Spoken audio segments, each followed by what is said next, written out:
Selamat pagi jemaat yang dikasihi Tuhan Yesus Kristus. Kita akan memulai ibadah kita pada pagi hari ini. Jemaat dimohon untuk berdiri. Mari kita bersatu dulu. Kita mempersiapkan hati dan pikiran kita untuk masuk ke dalam hadirat Tuhan.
Diberkatilah orang yang mengandalkan Tuhan, yang menaruh harapannya kepada Tuhan. Ia akan seperti pohon yang ditanam di tepi air, yang merambatkan akar-akarnya ke tepi batang air, dan yang tidak mengalami datangnya panas terik, yang daunnya tetap hijau, yang tidak khawatir dalam tahun kering, dan yang tidak berhenti menghasilkan buah. Ibadah pada pagi hari ini dimulai dalam nama Allah Tritunggal, Allah Bapa, Allah Anak Tuhan kita Yesus Kristus, dan Allah Roh Kudus, ketiganya yang esa. Amin. Dengan tetap berdiri, mari kita bersama-sama menyanyikan pujian dari nyanyian Kidung Puji-Pujian Kristen nomor 72, Sorga Penuh Kemuliaannya.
Segala hormat, puji dan syukur kami boleh hantarkan kepadamu.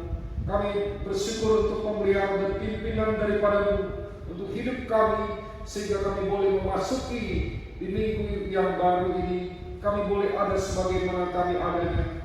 Kami bersyukur kami diberikan kesempatan untuk masih tetap boleh beribadah kepadamu. Kami bersyukur Engkau telah memanggil kami, memilih kami, menerima keselamatan melalui Kristus Yesus, dan kami boleh menjadi bagian daripada gereja-Mu yang kudus. Ampunilah segala dosa dan kesalahan kami. Biarlah ibadah kami pada pagi hari ini boleh berkenan kepada-Mu. Engkau yang menguduskan kami sehingga kami layak hadir di hadapan-Mu. Engkau yang memimpin ibadah kami pada pagi hari ini dari permulaan hingga akhirnya. Kami menyerahkan ibadah kami ini ke dalam tangan-Mu. Di dalam nama Tuhan kami Yesus Kristus, penebus dan juru selamat kami yang hidup, kami sudah berdoa. Amin. Jemaat dan dipersilakan duduk kembali. Sebuah lagu pujian yang berjudul His Eye is on the Sparrow di dalam bahasa Indonesia diberi judul Dia Peliharakan Burung. Lirik daripada lagu pujian ini ditulis oleh Sivilla Durvey Martin pada tahun 1905. Melodi daripada pujian ini ditulis oleh Charles Hutchinson Gabriel. Lagu pujian ini ditulis menurut Injil Matius pasal 6 ayat 26 yang berbunyi demikian. Pandanglah burung-burung di langit yang tidak menabur dan tidak menuai dan tidak mengumpulkan bekal dalam lumbung, namun diberi makan oleh Bapa-Mu yang di surga. Bukankah kamu jauh melebihi burung-burung itu? Demikian juga di dalam Injil Matius pasal 10 ayat 29 sampai 31 yang berbunyi demikian. Bukankah 2 ekor burung pipit dijual seharga sepeser? Namun tidak seekor pun dari mereka akan jatuh ke tanah di luar pemeliharaan Bapa-Mu, dan bahkan rambut kepala pun terhitung semuanya. Jadi jangan takut, kamu lebih berharga daripada banyak burung pipit. Sesungguhnya kita adalah orang-orang yang lebih berharga daripada burung pipit. Kita sangat berharga di mata Allah Bapa. Kita diberkati, kita dipelihara oleh-Nya. Jika burung pipit yang harganya tidak seberapa itu telah dipeliharanya, apalagi kita adalah umat-Nya yang telah dipilih oleh Dia. Mari kita menaikkan pujian ini, His Eye is on the Sparrow, Dia peliharakan burung, dari nyanyian KPPK nomor 154.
untuk waktu pemberitaan firman Tuhan.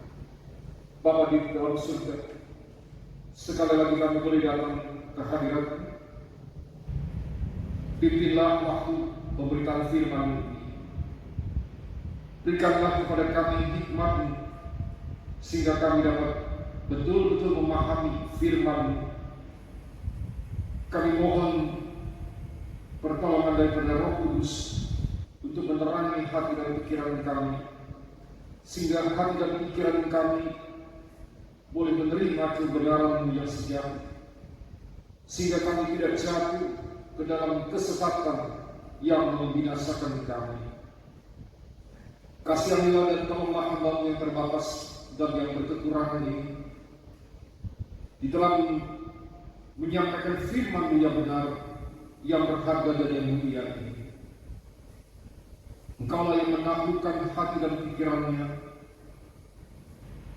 sehingga firman-Mu yang disampaikan melalui Dia adalah isi hati-Mu yang mengajar kami. Kami menyambut firman-Mu dengan sukacita di dalam nama Tuhan Yesus Kristus, penebus dan juru selamat kami yang hidup. Kami sudah berdoa. Amin. Mari Bapak Ibu Saudara sekalian, kita bersama-sama membuka Alkitab. Kita membaca kitab Perjanjian Lama. Kita membaca di kitab Ulangan pasal 28 ayat 1 sampai dengan 14. Ulangan pasal 28 ayat 1 sampai dengan 14. Mari kita membaca bersama. Kitab Ulangan pasal 28 ayat 1 sampai dengan 14. Demikian firman Tuhan. Jika engkau baik-baik mendengarkan suara Tuhan Allahmu dan melakukan dengan setia segala perintah yang disampaikan kepadamu pada hari ini, maka Tuhan Allahmu akan mengangkat engkau di atas segala bangsa ini. Segala berkat ini akan datang kepadamu dan menjadi bagianmu jika engkau mendengarkan suara Tuhan Allahmu. Diberkatilah engkau di kota dan diberkatilah engkau di ladang. Diberkatilah buah kandunganmu, hasil bumimu, dan hasil ternakmu, yakni anak lembu sapimu dan kandungan kambing dombamu. Diberkatilah bakulmu dan tempat adonanmu. Diberkatilah engkau pada waktu masuk dan diberkatilah engkau pada waktu keluar. Tuhan akan membiarkan musuhmu yang maju berperang melawan engkau terpukul kalah olehmu. Bersatu jalan mereka akan menyerangi engkau, tetapi bertujuh jalan mereka akan lari dari depanmu. Tuhan akan memerintahkan berkat ke atasmu di dalam lumbung dan di dalam segala usahamu. Ia akan memberkati engkau di negeri yang diberikan kepadamu oleh Tuhan Allahmu. Tuhan akan menetapkan engkau sebagai umat yang kudus, seperti yang dijanjikannya dengan sumpah kepadamu, jika engkau berpegang pada perintah Tuhan Allahmu dan hidup menurut jalan yang ditunjukkannya. Maka segala bangsa di bumi akan melihat bahwa nama Tuhan telah disebut atasmu, dan mereka akan takut kepadamu. Juga Tuhan akan melimpahi engkau dengan kebaikan dalam buah kandunganmu, dalam hasil ternakmu, dan dalam hasil bumi, di tanah yang dijanjikan Tuhan dengan sumpah kepada nenek moyang untuk memberikannya kepadamu. Tuhan akan membuka bagimu perbendaharaannya yang melimpah, yakni langit, untuk memberi hujan bagi tanahmu pada masa dan memberkati segala pekerjaanmu, sehingga engkau memberi pinjaman kepada banyak bangsa, tetapi engkau sendiri tidak meminta pinjaman. Tuhan akan mengangkat engkau menjadi kepala dan bukan menjadi ekor, engkau akan tetap naik dan bukan turun apabila engkau mendengarkan perintah Tuhan Allahmu yang kusampaikan pada hari ini kau lakukan dengan setia. Dan apabila engkau tidak menyimpang ke kanan atau ke kiri dari segala perintah yang kuberikan kepadamu pada hari ini dengan mengikuti Allah lain dan beribadah kepadanya. Demikian pembacaan firman Tuhan. Berbahagialah kita yang membaca, yang mendengarkan, yang memelihara, yang melaksanakan firman Tuhan setiap saat. Bapak Ibu, saudara yang dikasihi oleh Yesus Kristus, kata sukses sudah menjadi kata yang begitu familiar, yang begitu populer, yang begitu membumi bagi kita semua. Semua mimpi, semua cita-cita dan keinginan manusia tertuju kepada kata ini. Bahkan tujuan hidup manusia itu tertuju kepada kata ini. Ada 3 indikasi di mana kata sukses ini menjadi sangat populer dan sangat membumi. Yaitu hal yang pertama, yaitu pada waktu sejak berakhirnya Perang Dunia yang Kedua, di mana yang telah memakan banyak sekali korban jiwa dan yang mengakibatkan adanya kehancuran ekonomi baik di Asia maupun di sebagian besar negara-negara Eropa. Nah, di balik daripada kehancuran ini, maka manusia didorong oleh suatu keinginan yang kuat untuk meraih sukses di dalam semua bidang, khususnya sukses di dalam hal materi. Hal yang kedua, indikasi yang kedua yang mempopulerkan kata sukses sehingga kata sukses ini sangat populer dan sangat membumi, yaitu munculnya para motivator-motivator sekuler yang memberikan motivasi untuk bagaimana caranya meraih kesuksesan di dalam hidup. Contohnya, Napoleon Hill itu dinamai atau dijuluki sebagai bapak motivator dunia. Salah satu buku yang ditulis oleh Napoleon Hill adalah Berpikir dan Bertumbuh Menjadi Kaya. Demikian juga motivator sekuler lainnya yang bernama Zig Ziglar itu juga menulis sebuah buku yang berjudul Over the Tops, yang memotivasi orang untuk berjuang agar kehidupannya dapat menjadi stabil dan dari stabil dapat menuju kepada kesuksesan, dan sukses menjadi hal yang paling penting. Yang ketiga, ini juga Anthony Robbins, salah satu motivator sekuler, yang menuliskan sebuah buku yang berjudul Money Master the Game, 7 Simple Steps in Financial Freedom, yang artinya uang menguasai permainan dan ada 7 langkah sederhana untuk mencapai kebebasan secara keuangan. Nah, hal yang ketiga, di mana munculnya kata sukses ini dan yang juga membuat kata sukses ini menjadi populer adalah munculnya para teolog-teolog sukses di dalam kekristenan yang dipelopori oleh Norman Vincent serta Robert Schuller, dan disertai dengan pendeta-pendeta di zaman postmodern seperti Maurice Cerullo, Paul Yonggi, Benny Hinn, Joel Austin, dan lain sebagainya, di mana mereka menekankan satu teologi yang menekankan bahwa orang Kristen harus sukses secara materi, harus kaya, harus sehat, harus sejahtera. Maka berdasarkan 3 indikator ini yang menjadi satu spirit, suatu semangat bagi semua orang, maka semua orang itu berlomba-lomba untuk meraih kesuksesan di dalam semua bidang.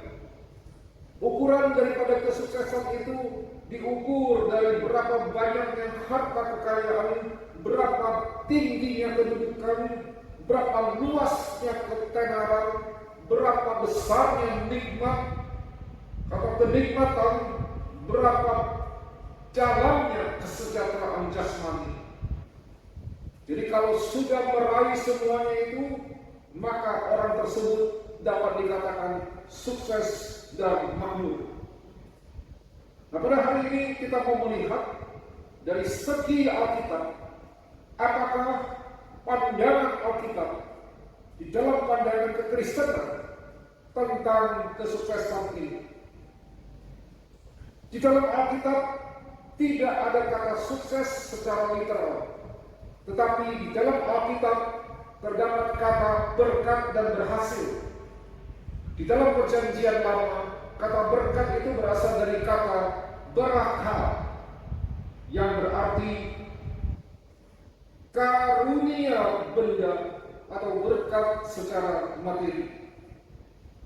Di dalam PL, di dalam Perjanjian Lama, kata berkat itu selalu berkaitan dengan sesuatu yang bersifat materi, seperti yang tadi kita baca.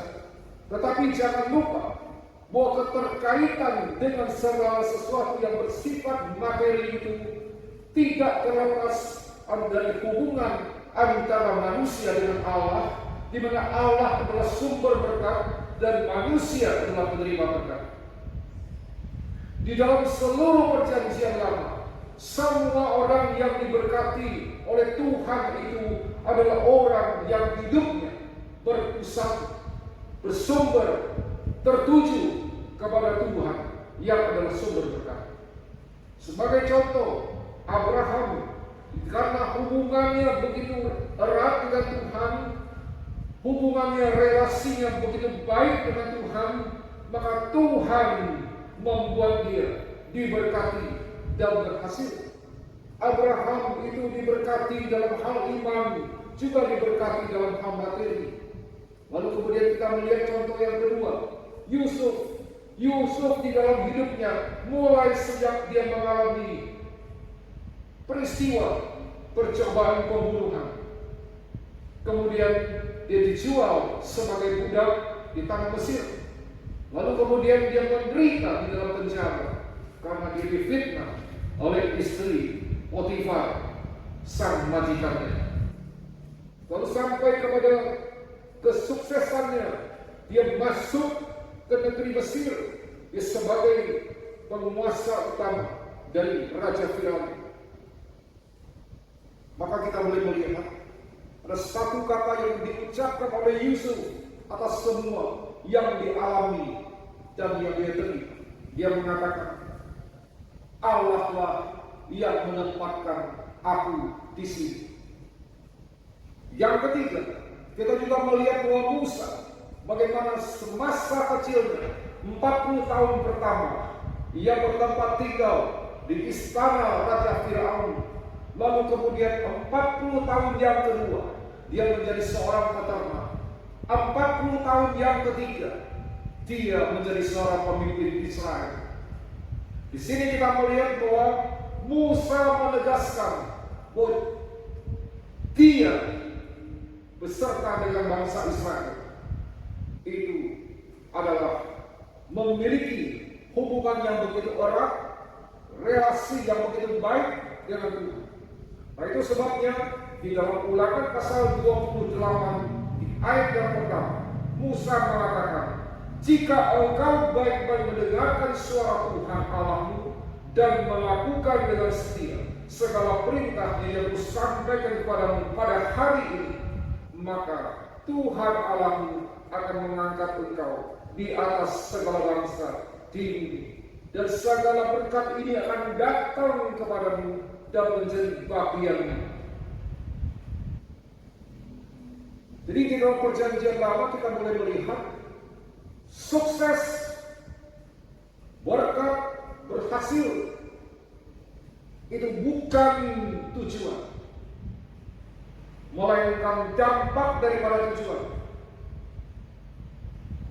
Karena tujuan daripada hidup itu bukan sukses, bukan berkat, bukan berhasil, tetapi tujuan hidup adalah dekat dengan Tuhan, punya relasi yang baik dengan Tuhan.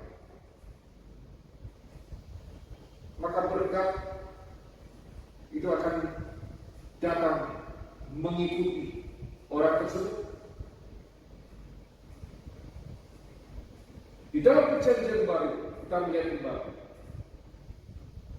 kita perjanjian baru juga ada kata berkat dan berhasil. Tetapi konsepnya tidak serta-merta hanya tertuju kepada materi. Konsep berkat di dalam perjanjian baru tidak mengutamakan hal-hal yang bersifat materi, tetapi berkat yang utama di dalam perjanjian baru adalah menunjuk kepada karunia keselamatan, karunia dan berkat rohani. Tadi kita sudah membahas tentang berkat. Kata yang kedua yaitu tentang berhasil. Apa yang disebut sebagai berhasil? Berhasil itu artinya beruntung. Tetapi konsep daripada keberhasilan ini juga itu selalu dikaitkan dengan sumber daripada berkat atau keberhasilan, yaitu Tuhan. Demikian juga di dalam perjanjian baru. Jadi baik perjanjian lama maupun perjanjian baru, berkat dan berhasil itu berasal daripada Tuhan, yang adalah sumber berkat, yang adalah memberi berkat. Maka berkat itu diberikan oleh Tuhan karena adanya pengenalan yang baik kepada Tuhan, karena ada hubungan baik dengan Tuhan. Sehingga setiap orang yang mengenal Tuhan dengan baik, yang memiliki hubungan dengan Tuhan itu dengan baik, maka dia adalah diberkati. Setiap orang yang mengalami perjumpaan dengan Tuhan, itulah yang diberkati. Nah, pada hari ini kita mau melihat ada 5 hal yang menjadi prinsip Alkitab tentang berkat dan keberhasilan. Di mana ini juga menjadi prinsip dan sikap setiap orang percaya untuk melihat berkat, keberhasilan, kesuksesan itu bukan semata-mata hanya kepada materi, tetapi lebih daripada itu. Kita hidup bukan kepada materi, bukan tertuju kepada materi, tetapi tertuju kepada Tuhan, Sang Pemberi berkat dan keberhasilan. Hal yang pertama kita mau melihat, sumber daripada berkat dan keberhasilan itu bukan datang dari luar, bukan datang dari dunia, tetapi datang daripada Tuhan. Tuhan memberikan kita berkat yang pertama, yaitu melalui apa yang menjadi kebutuhan dasar, yang menjadi kelangsungan hidup bagi manusia, yaitu makanan dan minuman. Allah senantiasa memberikan kita mencukupi segala kebutuhan primer, kebutuhan utama, yaitu makanan dan minuman, agar supaya kita tersuplai, agar supaya kita tetap sehat, kesehatan kita tetap terjaga. Mungkin tidak semua daripada kita mampu untuk menyediakan makanan dengan gizi yang cukup, tetapi hal itu bukanlah tanda bahwa kita tidak diberkati oleh Tuhan. Karena apa yang kita makan, apa yang kita minum, itu adalah berkat dari Tuhan, akan diberkati oleh Tuhan, sehingga kita menjadi sehat. Dan kesehatan itu adalah berkat dari Tuhan. Maka dari itu, dengan kesehatan, dengan tubuh yang sehat, kita mampu melakukan sesuatu, kita mampu meraih cita-cita kita mampu melayani Tuhan, kita mampu bekerja. Itu menjadi berkat bagi kita. Tetapi bukan berarti seseorang yang menderita sakit itu tidak diberkati Tuhan. Bukan berarti seseorang yang menderita sakit yang sudah sekian lama menggumuli penyakitnya, tetapi kesembuhan itu tak kunjung datang, dan malahan kematian datang menjemput.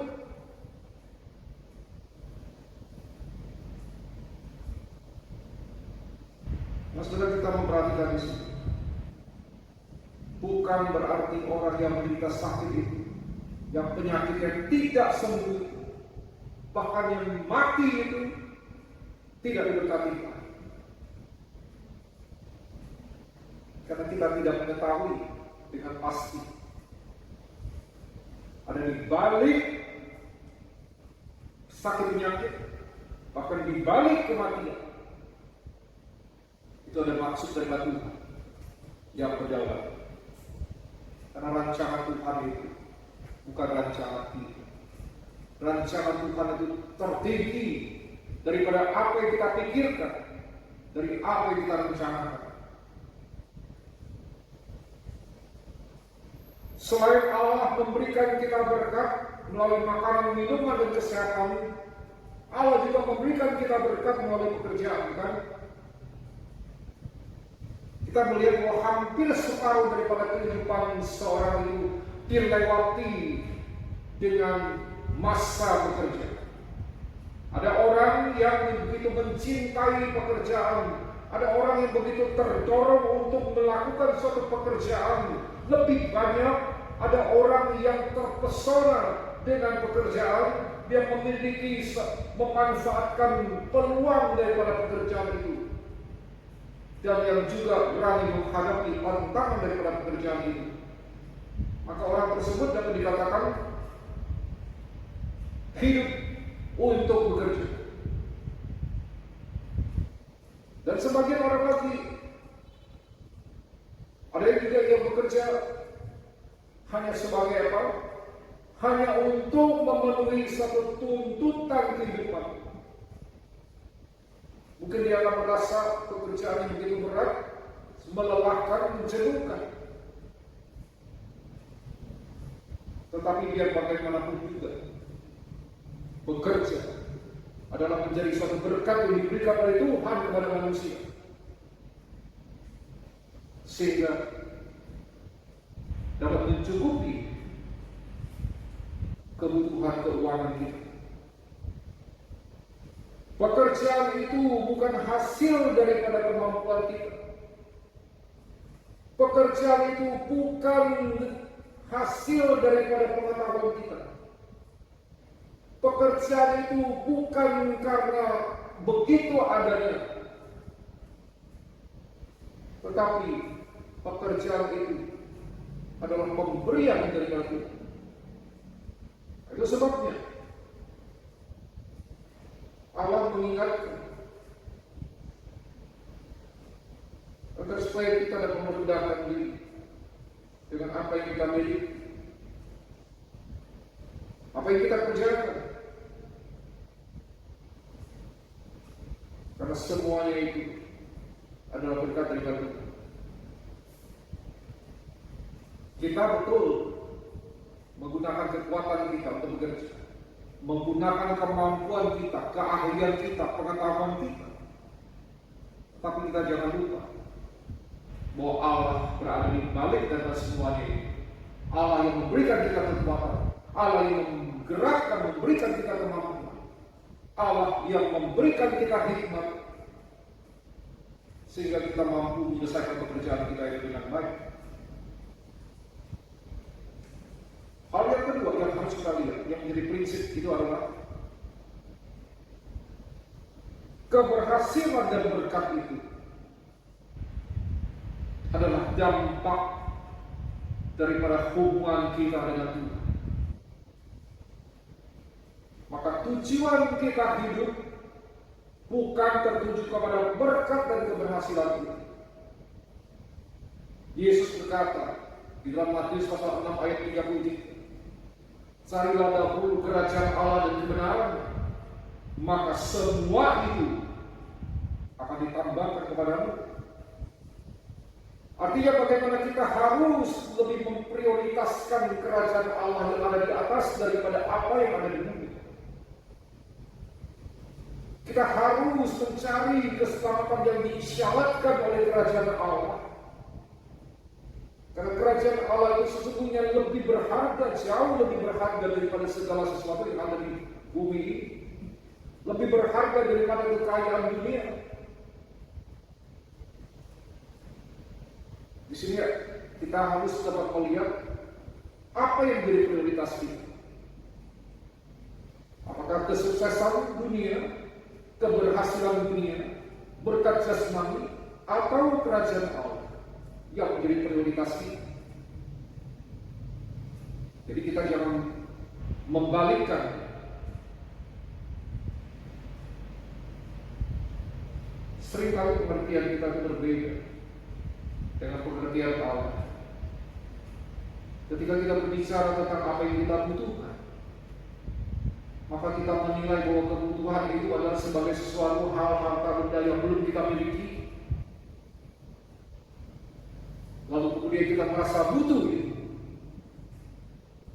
Tetapi di dalam pengertiannya Allah, kebutuhan itu adalah sesuatu yang diperlukan, betul-betul diperlukan pada saat seseorang sedang di dalam kekurangan.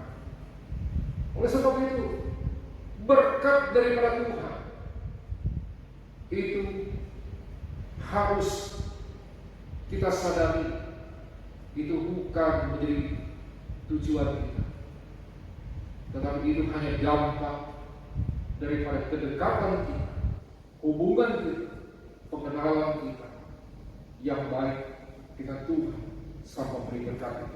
Cari dahulu kerajaan, maka semuanya itu akan ditambahkan kepada hal yang penting yang menjadi prinsip, yaitu berkat dan keberhasilan materi itu tidak penting,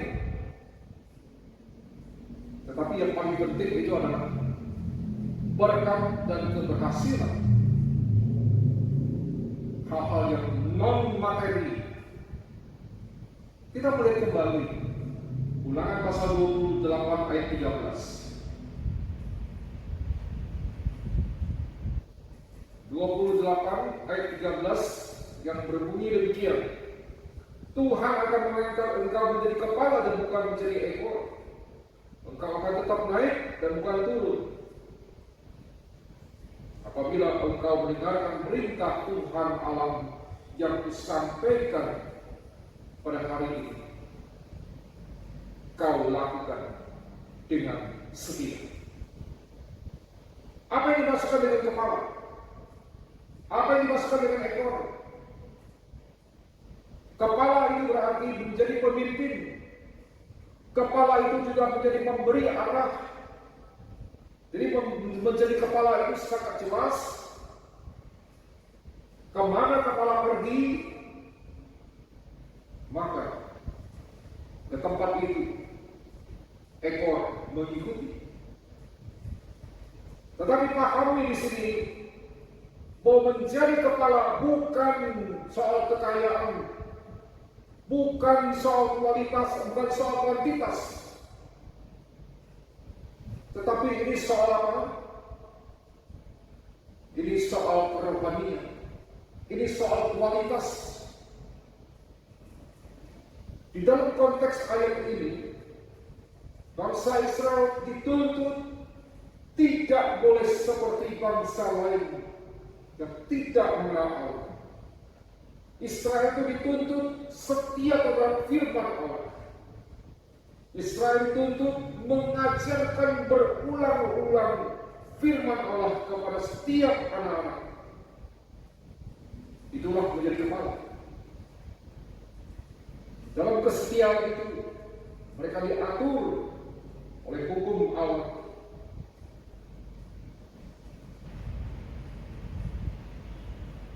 Jadi sekali lagi, menjadi kepala itu bukan kita harus menjadi bos, menjadi seorang pimpinan perusahaan, menjadi orang yang menduduki jabatan yang paling tinggi, kedudukan yang paling tinggi, tidak. Tapi menjadi kepala itu adalah soal kualitas.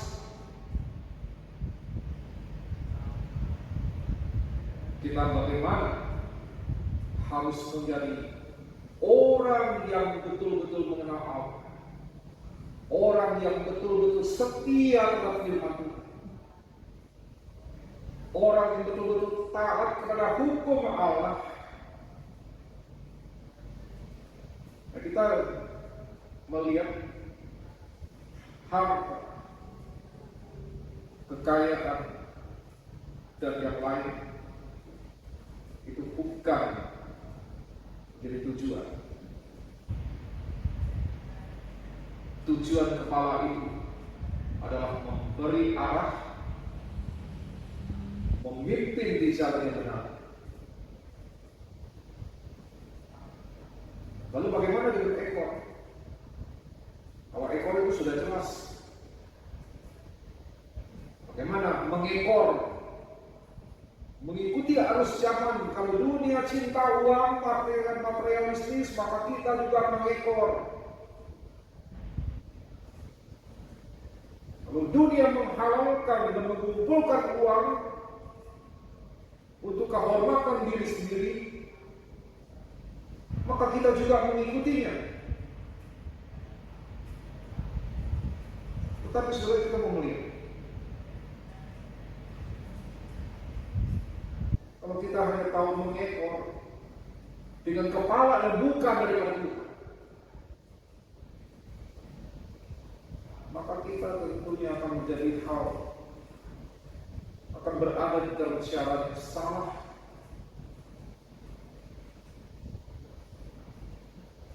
Bahkan di dalam perjanjian lama dan perjanjian baru terjadi praktek-praktek cinta uang, cari keuntungan, membuang kehormatan, semua karena uang, karena kekayaan. Ini tidak heran, saudara. Maka dunia mencemooh gereja. Semakin hari semakin berkurang orang yang setia kepada Tuhan.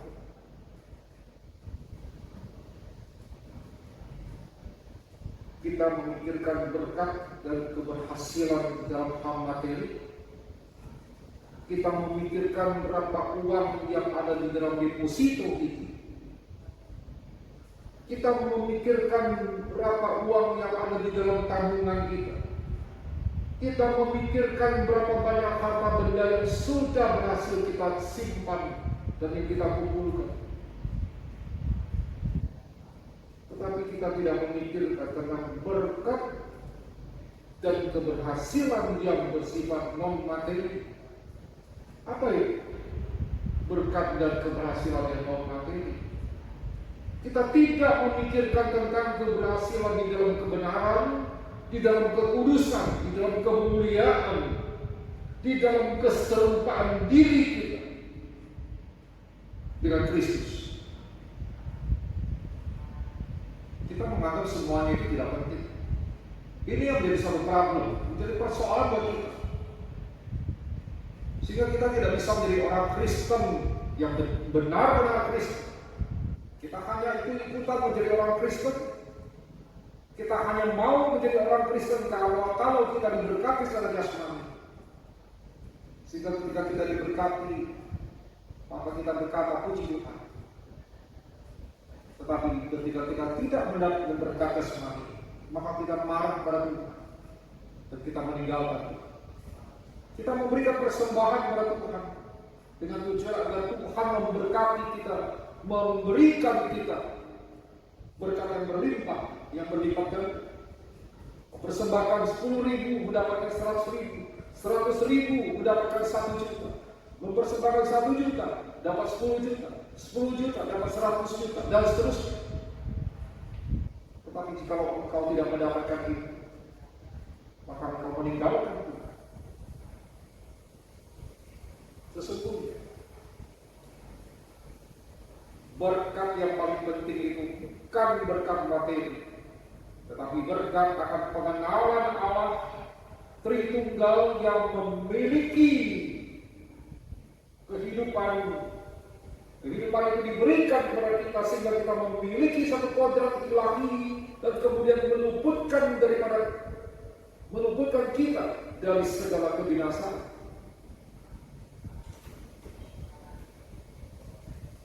Yang paling penting adalah apakah kita sudah memiliki berkat dan keberhasilan, yaitu kodrat ilahi pada mulut. Hal yang keempat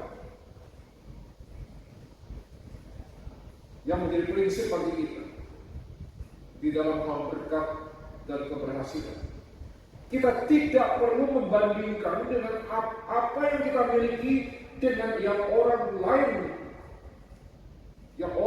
miliki. Dengan kata lain, apa yang kita miliki orang lain miliki, lalu kemudian kita membandingkan. Orang lain memiliki sesuatu, kita belum memiliki sesuatu, maka kemudian kita juga membandingkan.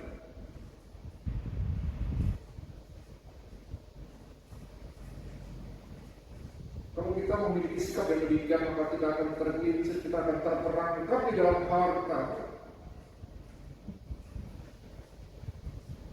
dan kemungkinan kita akan mati binasa. Bukankah seharusnya kita berkata pada Tuhan, walaupun hidup di dalam keadaan begini, walaupun tidak mencapai kesuksesan secara materi, tetapi Tuhan ada di dalam hidupku. Itu sudah menjadi suatu hal yang cukup. Maka sekali lagi, kita jangan menuntut Tuhan bahwa kita harus sukses dan makmur, karena Tuhan itu sudah atur bagi kita.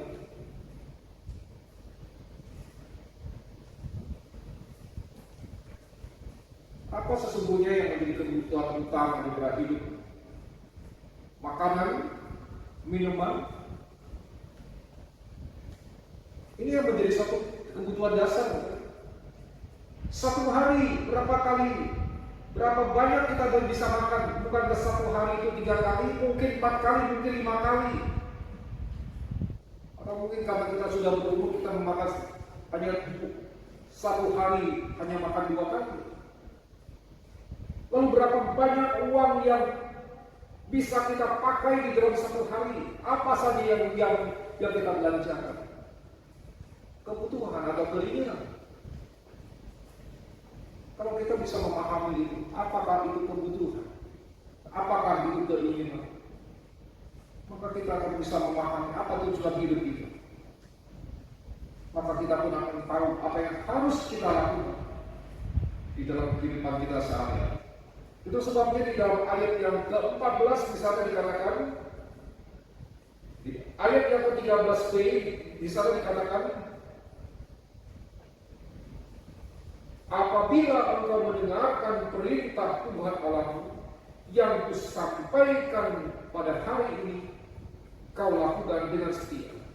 Dan apabila engkau tidak menyimpang ke kanan atau ke kiri dari segala perintah yang diberikan pada hari ini, dengan mengikuti Allah lain dan beribadah kepada-Nya. Inilah yang harus kita perhatikan. Inilah yang harus kita lakukan. Engkau baik-baik mendengarkan suara Tuhan.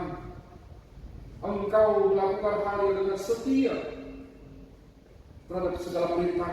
Engkau yang tidak menyimpang ke kiri ataupun ke kanan dari perintah.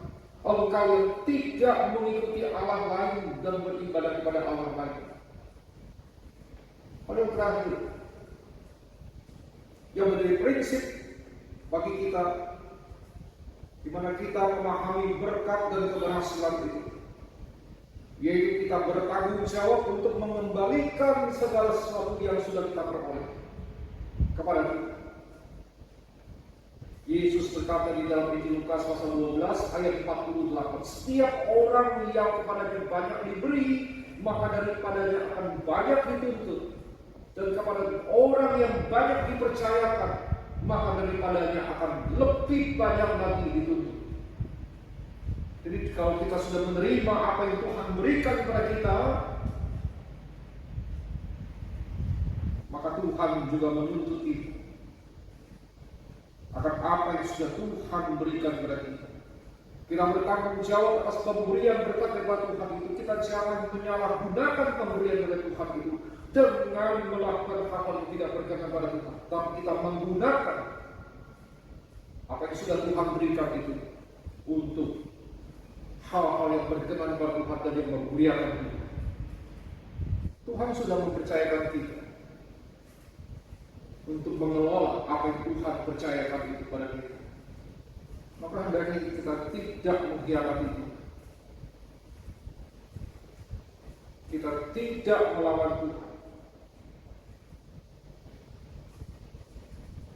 Kita sadari bahwa itu bukan milik kita, tetapi itu adalah milik Tuhan. Jadi jemaat sekalian, terakhir, pahami tujuan hidup kita.